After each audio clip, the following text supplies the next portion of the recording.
Hello everybody, welcome to English Literature, A-level. We do AQA Specification A. I'm going to talk you through the course in general, why I think it's a brilliant choice of A-level, and then we're going to have a go at one of the poems from the specification so that you can see what the poetry looks like and what a lesson might feel like.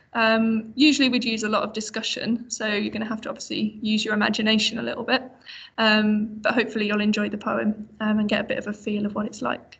So I'm Mrs. Barlow, I am programme leader for English, and I teach one of our current Year 12 classes who will be going into Year 13 in September. And as I said, the lesson we're going to look at today is something that they have studied this year. So, English literature and why I think you should study it. Obviously, I think it's brilliant. I think it's a fantastic way to engage with the world around you, to become more historically, politically aware, to really gauge and become more confident with expressing how you see yourself in the world and how you feel that you fit in with other people from different time periods and also from contemporary to us. A big focus of the A-level is on the historical perspectives, which is maybe different to what you might be used to from GCSE. So it's on understanding the context, both the literary background, so maybe other texts by the same author or writer, as well as other people writing at the same time, as well as understanding what the world was like at the time that poem or play or novel was being written. And that's the thing that I love that makes English so fascinating to me, is that it's not just learning this play or this story, it's actually learning all about the world. And this particular A-level course really focuses on how literature is a representation of its time and how we can learn about the world that the writer was living in from the literature that they produced. It's called a historicist approach, and this A-level really focuses on that approach to reading. So it's about learning, it's about understanding the world, it's about having that really wide knowledge that you can call on, which will hold you in really good stead for life in the future, about understanding politics, decisions that are made, decisions that you'll have to make, and how human beings engage with each other and how that's been shaped by our history. We'll look at lots of different opinions as well. So again, it's a move on, it's a step up from what you've done at GCSE, where the focus at GCSE is very much on you having the confidence to talk about your own understanding of language, your own feelings and thoughts that are promoted by the text that you've studied. And it might be that there's a kind of a very shared understanding of that. For the A-level, we really want you to take that independence, to have that courage to express your ideas, but also to engage with different people's opinions. So it might be that we're studying Taming of the Shrew by Shakespeare, and we're thinking about how an audience in Shakespearean time might have experienced it and how that will have changed as we, as feminism begins, as we are now in this feminist, more equal, more balanced society than was happening when Shakespeare was writing the play. So that's one of the aspects that we can do. That's one of the aspects that we can take. Another thing that this A-level stands you in really good stead for is writing and communication through your writing. Again, it's something you'll have done at GCSE, but the real emphasis with the A-level study, both in the exams and with the non-exam assessment that I'll talk you through in a minute, the real focus for that is about structuring an argument. So not just having a list of points that you will make and a list of words to analyse, really how you can construct that, how you can bring it together so that the whole flow of your argument is shaped and crafted and persuasive, so that you can bring the examiner and in other courses of life, your reader, you can bring them round to your argument, to your chain of thought, to your expression of how you've understood the text. We also hope to offer you lots of different cultural experiences as well. This year, students have been to the theatre. We went to the Globe in London to watch Taming of the Shrew, which was our set text. So we went to see that in performance. We've also had performances from a spoken word poet. So he talked to them about his career. So there was a careers link there for some of the students that are interested in creative writing and poetry. And he also did a workshop with them about writing poetry, which was really good fun. It helped with our own study of poetry, of the crafting process that goes into that. And it also actually helped with our essay planning. He talked about how he plans a poem and where he gets his inspiration from, and the fear of the blank page he talked about as well. So some of the strategies we used, we then brought back into lessons, and we did that with our own essay planning of, right, okay, this is how Polar Bear, Steve Camden, this is how he overcame his own fear of having a white piece of paper and knowing he had to write a poem to be published or to be performed. And we've used those ourselves in lessons. So that was a really exciting opportunity. So we hope to, give you as many opportunities as we can, not just the classroom-based study of the text. English, we'll talk about careers in a minute. English works brilliantly with any other A level that you choose. Obviously, some careers or university courses that you might want to pursue, for example, medicine, they do have quite prescriptive A levels that you need to have done in order to have met the criteria to apply for those courses. But English works fantastically, whether you want to go into a university course along the lines of the arts, or if you want to go into a more science-based subject. And I've had lots of students in the past who have benefited from an English A level, because when you go to university, or if you choose to go to university, pretty much every single subject requires you to produce a dissertation, which is a long essay of independent work and research. And they also will set extended essays and projects. So the skills that English gives you for shaping your opinion, for crafting your argument, for expressing yourself clearly and fluently in writing is a really good, solid foundation for any subject that you may wish to pursue into university or into further study. In terms of careers that link with English, I would argue that any career can come from English. It's the foundation of all our communication. And I think we would struggle to think of a job or a career that didn't prioritise strong communication skills. Common or popular choices are law. People go on to study law, or maybe they study English or history and then do a law conversion course. Drama and English pair really well together. So working in the theatre, working with stagecraft, maybe script writing as well. Comedy, screenwriting, things like that. All work brilliantly with English, and we will study plays and poems and novels, prose as well. So you'll have a wide range of experience of different text types. Marketing and advertising, that's always a popular choice for people, as with events management, public relations, all those sorts of things where your communication skills and the way you present yourself orally are such an important factor of those industries. I've mentioned science as well, maybe not expected. You might not think that's necessarily a common choice, but in the past I've had students that have gone on to do veterinary science courses, have gone into science research courses and careers. And the English has been an integral part of those jobs, of writing the reports, of speaking to clients, of understanding the brief that they've been given within that research as well. Journalism and broadcasting are, I suppose, commonly associated with English, either to pursue as a career, or you can study that as a degree course in lots of universities as well. I suppose some more unexpected ones, maybe finance, accountancy, banking, all careers that can make you an awful lot of money, and will, again, be impressive if you've got an English background, if you can prove that your communication skills and your analytical skills are strong. You will be in a good position in those industries. Politics as well, there's lots that goes on behind the scenes in politics. You don't just need to be the MP or council or anything at a more local level.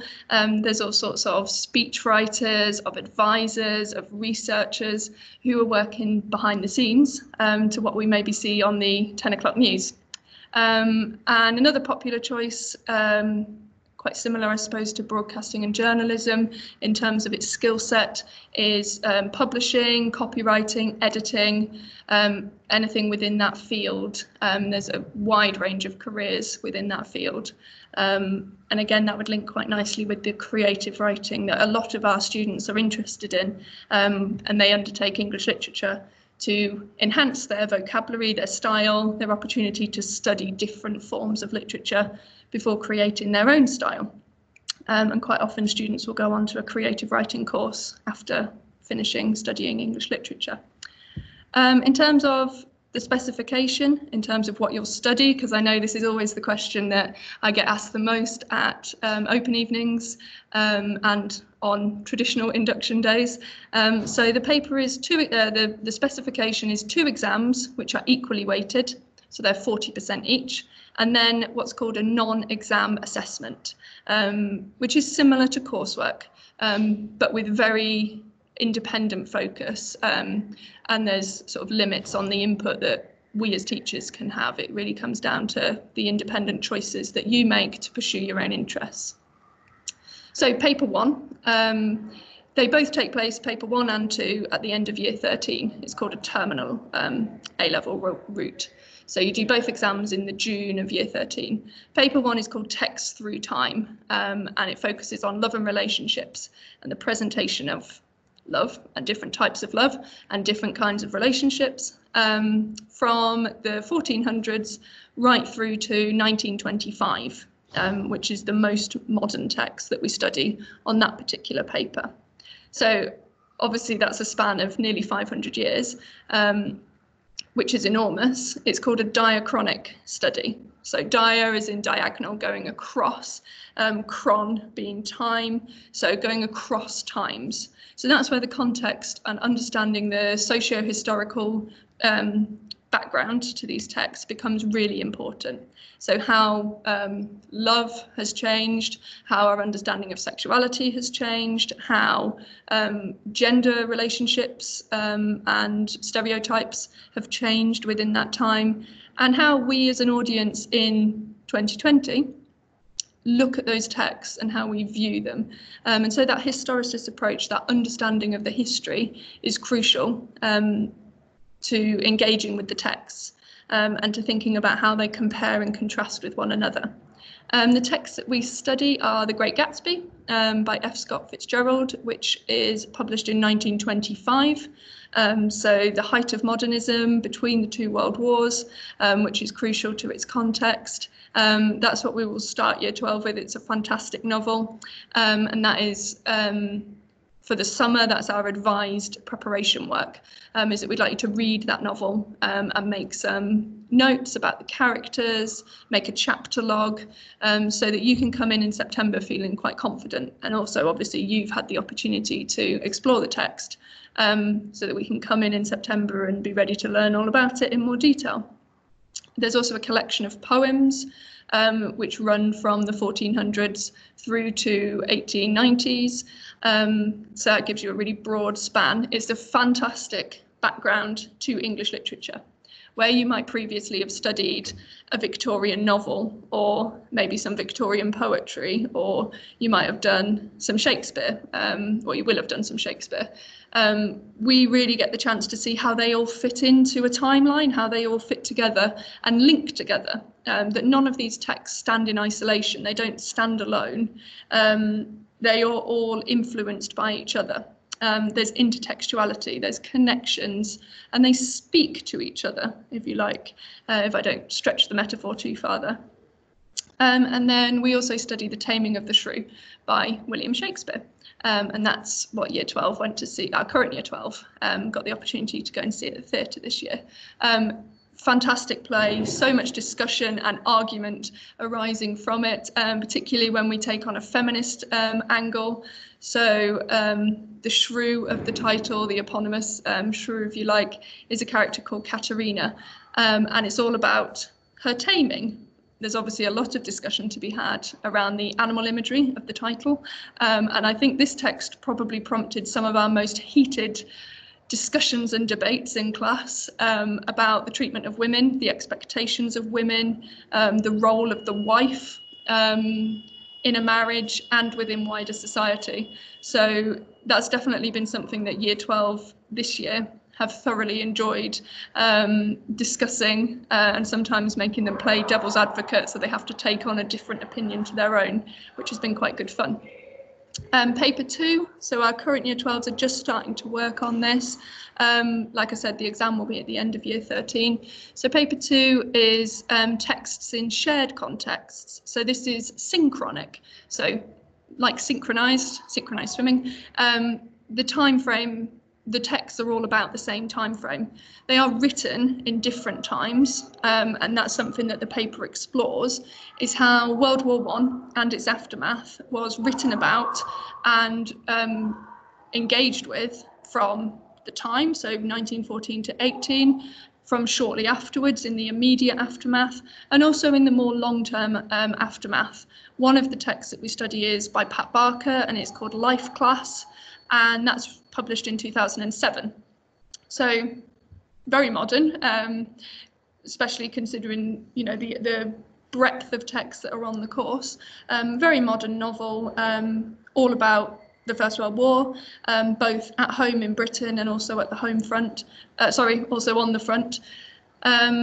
And it's thinking about, well, why are people still writing these novels about World War I in 2007? You know, what's their purpose? What's their attitude towards the war? And then looking at some that are more contemporary to the actual time frame of the war. So Wilfred Owen, who you might have started to be familiar with. We look at his war poetry.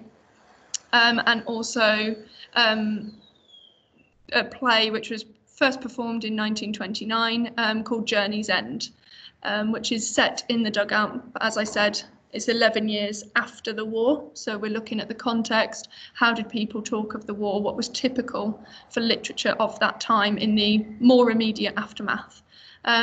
Both papers have unseen elements, so we practice those as well. And we try to give you that really holistic, well-rounded understanding of the context so that you're able to tackle those unseen extracts with aplomb when we get to it, when those exams come.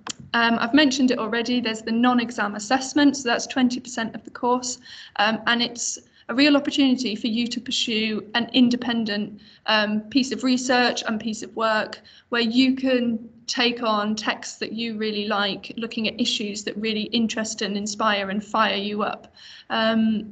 It's a 2,500 word essay, which might make you all go when you think about it now, but actually once you get going and you've decided on a text that you really love and an issue that you're really fired up about, you won't find the word count a struggle. Usually we're having to cut them out because people say, but I just want to write about this, and we've fulfilled the word count. The requirements are that there's one pre-1900 text and then one free choice of time frame. So like I said, a real chance for you to explore. We'll guide you with that. We can help you. We can recommend books that you might be interested in based on ideas and passions that you've fostered through the course of the A-level. But it is your opportunity, and it's excellent practice for university, for any course that you undertake at university, about independent research, about using your time wisely, meeting deadlines, planning your work and your workload. And as I've said, if you think I'm really, really interested in feminism and how that manifests in literature, you can go and you can pursue that. And if you think, well, actually, I don't feel I've studied texts from this time frame or from this particular angle of English, then this is your opportunity to do that and to take that study further. So it's good fun once you get into it.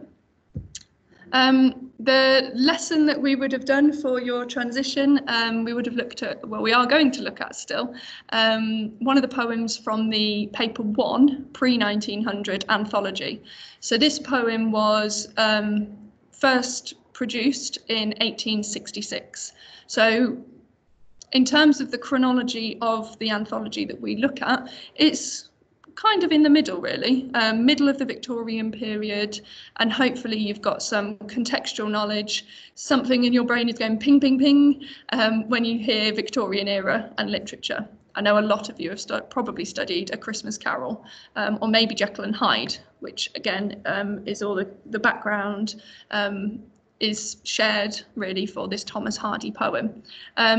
So hopefully you can see a copy of the poem, and I'm just going to share it with you, and then we're going to talk through some activities. Obviously feel free to pause me. There are questions on the slide, so feel free to pause me. Usually we do a lot of this through discussion, and as I said, it's also part of a wider anthology of 14 poems, so usually we'd be looking at that.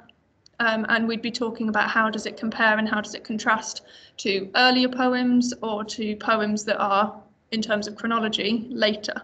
So there'd be a lot of discussion around where it fits on the time frame as well, and how our attitudes are shaped by the political world, the historical context that we have. Okay, so just share my screen with you.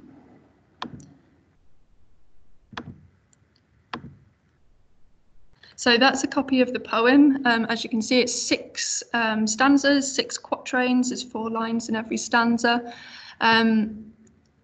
And hopefully you can either save a copy so that you can make notes around it, or you might be able to print it off so that you can make the notes. And then when you start school and you start on the course, you will have a head start on one of the poems for the anthology that you need to learn and revise. So hopefully that puts you in a nice position when you join in September of thinking, I've ticked off one of those poems.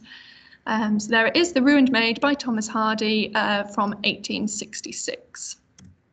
Now, before we fully get started, I'd like you to make some predictions. So based on that title, The Ruined Maid, what do you think this poem is going to be all about? What do you think it's going to focus on? Who is this ruined maid of the title? What do you already know about life in 1866, particularly for women, given the maid of the title? And what do you think Hardy might mean by ruined? What are the different connotations, the different meanings, the different interpretations of that word ruined? I've also said there as well, the title uses the definite article, the. So he has one ruined maid in mind. If he'd said a ruined maid, it would be indefinite, it would be vaguer. The ruined maid, he clearly has someone in mind, someone that this poem is going to be focused on. And then a little bit of a sneak preview, I suppose. The poem's protagonist, so the ruined maid of the title, is called Melia, and she's addressed as that by the speaker on the first line, which is short for Amelia. And some vocabulary background, ameliorate means to make something that was unsatisfactory better. So if you ameliorate a situation, you improve it, you make it better, you hopefully make it more bearable for the people involved. How might that fit in with your predictions, with your ideas that you have about this poem based on its title? Okay, who might be being made better, or what might be being made better? So I'll give you a bit of time to have a think about that. Obviously, you can feel free to pause me while you want to make some notes about these questions. And we like to always add in wider reading as well, so suggestions of texts that you can pursue. You know, if something really sparks your interest, other things you can go away and read, other things that will give you that contextual knowledge and background. It's very much a course that thrives on building knowledge. So for this, 2 of the texts I would recommend, Tessa the D'Urbervilles by Thomas Hardy, so the same author, he wrote poetry and novels. Fantastic novel, one of my favourites. It's also a TV adaptation, although I would always say that you should read the book first, because you want to create your own imagination of these texts. And another one that might interest you with some of the similar themes to this poem is Moll Flanders by Daniel Defoe, who was one of the early novelists in English. So looking at stanza 1, we have a picture there that may help you with some of the predictions that you were making on the previous page. So the ruined maid of the poem's title is a prostitute. working in Victorian England. And the story of the poem is that she's moved to London and from the countryside, hoping for a better life, hoping to find economic success, which she has. But in doing so, she has been ruined, as the title suggests. So in doing so, she has obviously had to take on a job that is by no means desirable or sort of glorious in any way. And that's the unsettling position that the poem starts with. And we have two speakers. So we have a girl who's come into town. It says, "Who could have supposed I should meet you in town?" So she's obviously surprised to see her. And she's noticing how Amelia's situation has changed. And if you think back to that initial definition of ameliorate, to make something that was unsatisfactory better, here Amelia has fair garments. The picture I've given you gives an idea of the clothes that she's wearing.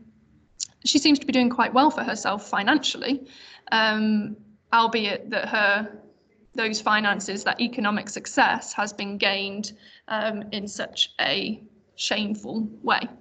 There's some questions for you to have a think about. So what can we infer about the two speakers in this opening stanza? So what can we start to learn about them? What do we know about them? Or what can we deduce and work out about them from what they say and how they say it in this first stanza of the poem? I've just talked you through a little bit. What's your understanding of ruined in the poem? But again, think about the different connotations of ruined, and that, yes, she is working as a prostitute. However, she actually looks very fancy. She's very well dressed. She looks like she's actually a successful woman. So how does that tie in with our understanding of those two social statuses? And what tone do the rhyming couplets help to create? So we have crown and town, prosperity and she, and that continues throughout the poem. We have those rhyming couplets, those unified adjacent lines. So think about the style, think about the tone, stop and read it aloud. That's a brilliant way to get to know poetry, is reading it aloud to yourself. Don't worry about sounding a bit silly. No one can hear you. And then there's a challenge on the bottom. Okay, what can we start to work out about Hardy, the poet's views about women and their social status? And that's a real key theme, not just of this poem, but actually of the whole of that Love Through the Ages, paper one, that diachronic study of, you know, if we're looking at love and we're looking at relationships, we need to look at the social status that all of the players in a relationship have, and start to think about how that changes over time, or if that changes over time. Stanzas 2 and 3. They're on the screen for you there. You can have a read through of those. Like I've said, don't be ashamed to perform it. You know, close the door if you don't want anyone to hear you. And there's some questions for you to think about. What is Hardy saying about what it means to be ruined in 1866? Using the information I've given you. How does Amelia feel about her old friend? So the old friend is speaker 1. So if you look at stanza 2, from "You left us in tatters" down to "bright feathers" 3, is the old friend, and then Amelia replies, "Yes, that's how we dress when we're ruined," said she. So what can you infer about Amelia's relationship with this girl that she's met or is bumped into in town? Then we move into stanza 3. You'll notice from the punctuation that the whole poem is speech. So how important is speech? Not just the conversation, but the style and the way that the girls speak. How important is that to our understanding of these two characters? And then if you look at the polish on the final line, what is the irony? So Amelia says, "Some polish is gained with one's ruin," said she. So thinking about our expectation of her job and where her economic success has come from, what is the irony here? And again, thinking back to the idea of her having been ruined. There's a challenge question on the end again. So Hardy's famous for making social comments in his novels and poetry. What do you think his social comment is from this poem? We had to say, I think Hardy wrote it because, what would you be able to infer from what we've read so far? Stanza 4. So again, feel free to pause me and work things through. Your hands were like paws then, your face blue and bleak, but now I'm bewitched by your delicate cheek, and your little gloves fit as on any lady. We never do work when we're ruined, said she. So how has Melia changed? How has her life changed? Has her life got better, as her name would suggest? You know, has her economic situation, her status in society been ameliorated? And this might be a new term for you. Is her name an aptronym? So as the two parts of that word suggest, apt meaning appropriate and fitting, and nym being the root word of name. How appropriate is her name? Does it fit with the type of character she is, or is it an irony in itself? Have things got better for her? How does that then fit with the idea that she was ruined in the title? We move on to that second line, bewitched. What are the connotations of that word? What does it make you think and feel and help you to imagine about the two women involved in this poem? The little gloves fit us as on any lady. We never do work when we're ruined, said she.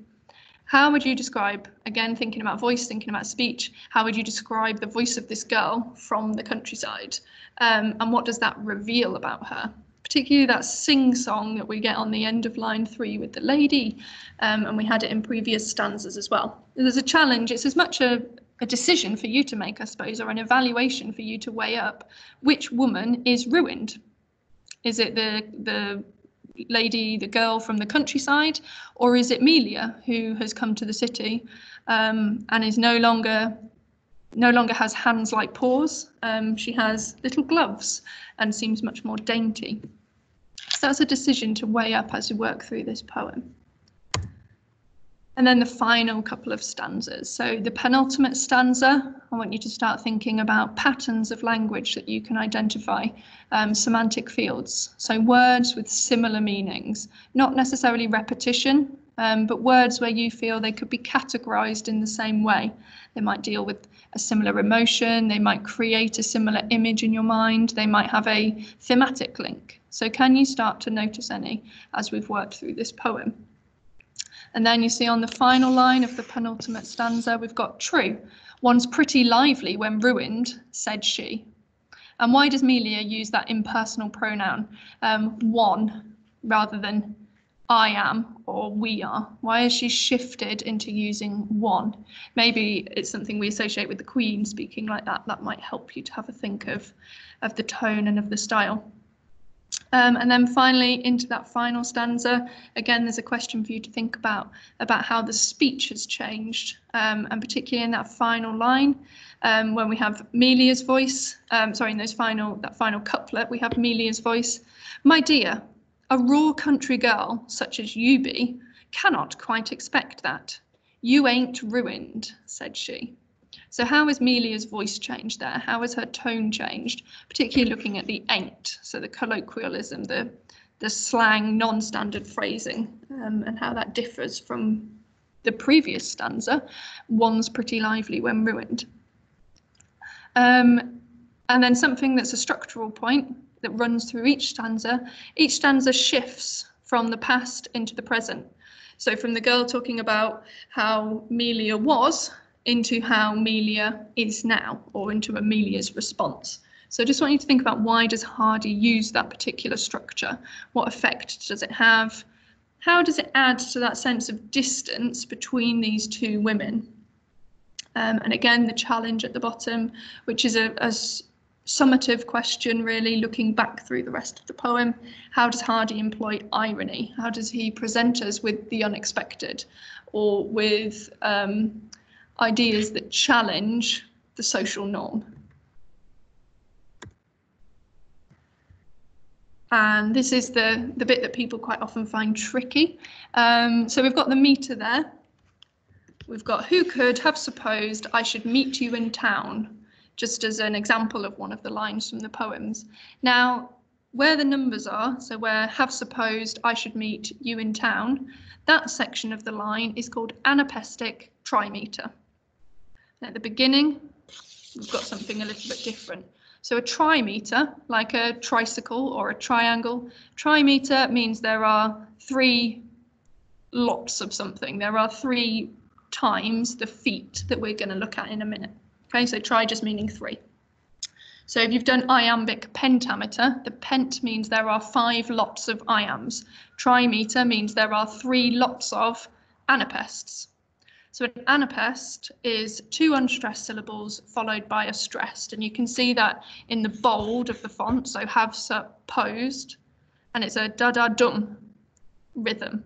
And they're called feet. So an anapaest is a foot, and trimeter means we have 3 metrical feet. So we have 3 lots of those. And at the start, we have the more common iamb, so the unstressed stressed. So we have an iamb followed by anapaestic trimeter.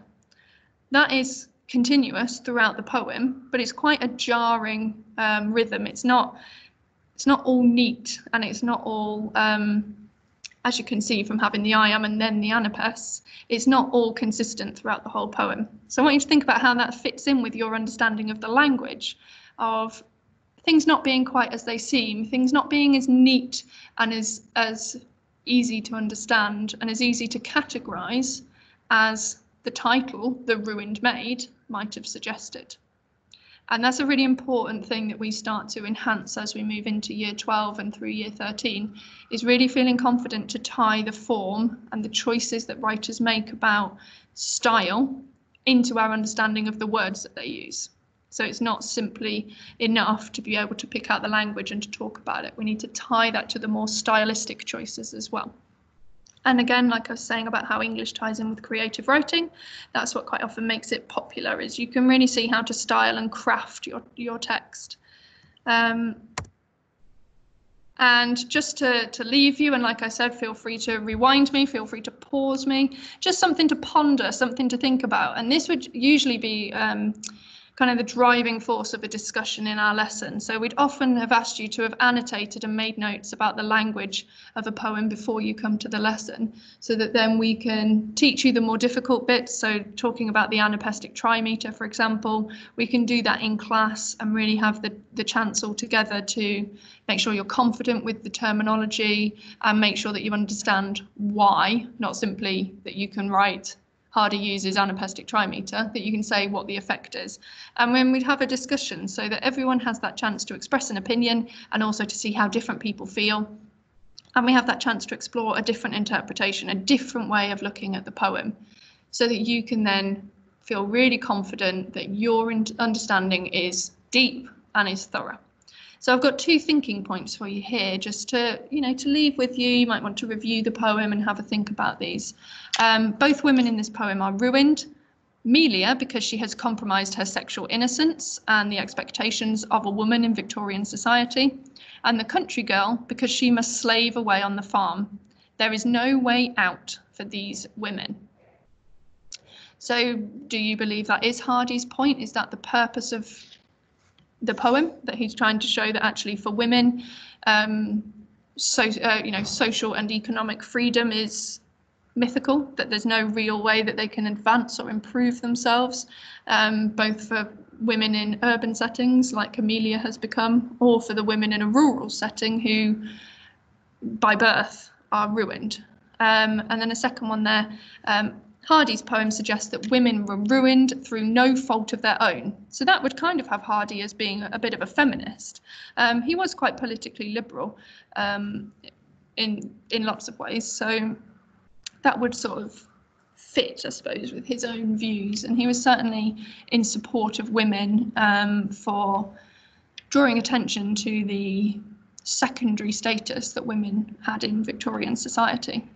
They were ruined because of the social codes of their era and the limited options available to them. And we definitely see the limit on those options within the 2 women that Hardy has characterised in this poem. So something for you to think about and review.